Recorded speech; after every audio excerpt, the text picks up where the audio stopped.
Bitcoin is a magic technology that offers benefits to any individual or entity that adopts it. Yes. Hmm.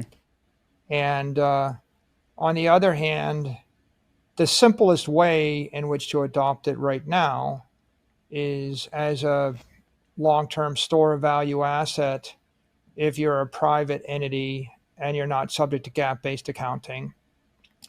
And the other ways you can adopt it, they have more friction, accounting friction, tax friction, compliance friction. For example, like we can agree that it would be good if banks, if banks banked Bitcoin, that would be good. But many banks are afraid to do this due to FDIC guidance. I think today there was just a story coming out that Citigroup announced that they will probably start to custody Bitcoin.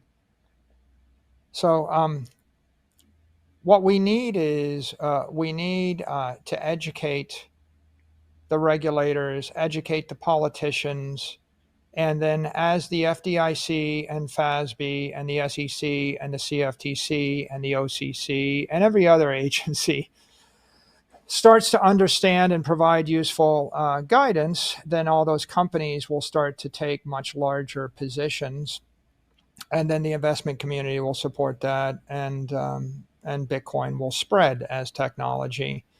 And the best way to get them to provide that constructive guidance is just avoid taking unnecessarily adversarial positions in the evangelism or the advocacy. We don't need to end the dollar or end the Fed in order to spread the good cheer of Bitcoin.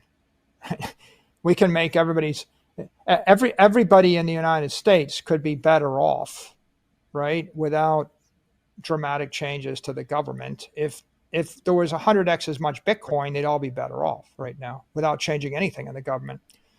So the world's full of challenges. There are a lot of things that are inefficient in the world. We could talk about them for 100 hours. But I think the whole point of laser eyes is focus your energy.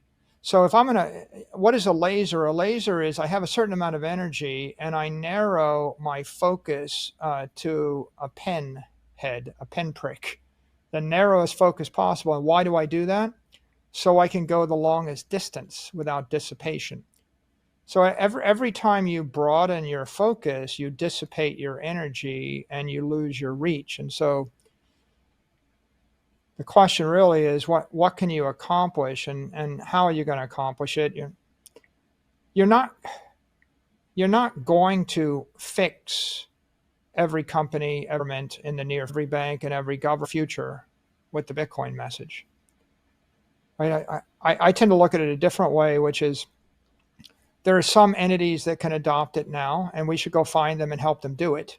Hmm. There are some places where it's just going to be a very, very difficult or impossible. Then don't waste your energy. Don't waste your energy fighting with them. You're not going to change their mind. Don't squander your energy. You don't have time, and you don't have the energy to pick fights with people, along the road of life, right? You should just move on. Let me offer another possible metaphor here. Let's say I invented a fusion reactor, and it generated infinite energy Hmm. for $1. I can give you enough energy to run your family for the rest of your life for $1. Okay, so I'm going to go travel around the world, and where am I going to be happiest with that fusion reactor? Well, I go to North Korea, and they find out I have it, and I'm not allowed to own things, and they take it away from me and they kill me. Okay, that didn't work so well. Hmm. But I have a fusion reactor. No, maybe I take it to a place where there's no rule of law, so the government just seizes it. Right? Maybe I take it to a country where there's 100 different tribes and they're all warring with each other, and so I set up and I'm living happily ever after. And one tribe hears about me with another tribe dancing, and they come and they kill me. Okay, no rule of law, no peace. I go to another country and their taxes are excessive, and they find out that I have a nuclear reactor or a fusion reactor, so they just tax me to death and I lose it. I mean, the short of it is, you have a great technology. It's magical. You want to live in a country where they speak your language, where where there's a rule of law, where there's peace, where there's a police force. Like, what if your neighbor just comes over with a gun and shoots you in the head and takes your fusion reactor? Right? The fusion reactor doesn't solve all your problems. Right? The fusion reactor doesn't make Afghanistan a peaceful place to live for an American, that practices Christianity either, right?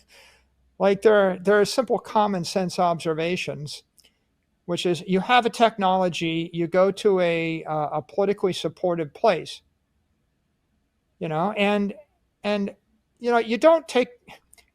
you wouldn't go to a country and say, I have a fusion reactor and I'm giving away power for free to everybody in the country, and I'm putting the nation's electric power provider out of business because they're evil people because they sell the electricity. Right? That's not the best way to do it, right? You're probably better off to go to the country's monopoly energy provider and offer to set up the fusion reactor for them so that they can harness it. And part of you would say, well, they really should give away the energy for zero, but they're going to charge a penny a kilowatt hour. But if they were charging 10 cents a kilowatt hour, then getting them to lower the price to a penny a kilowatt hour is a benefit to everybody, and they get a piece of the action. And you're not a revolutionary, you're an evolutionary, you're a technologist, right? And we move forward. So I think that that's the case with any great technology. The technology is not enough for you to go, anywhere and right any wrong. And you don't really need to make it a political fight in order to spread the technology.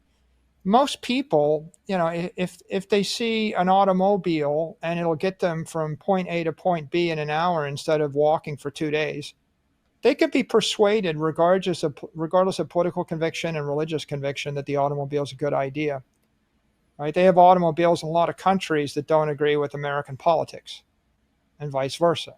So, and likewise, right? Crude oil, aluminum, steel, automobiles, airplanes have all been, enthusiastically adopted in communist, socialist, capitalist, autocratic, theocratic states. Even enthusiastically adopted in countries with hyperinflation.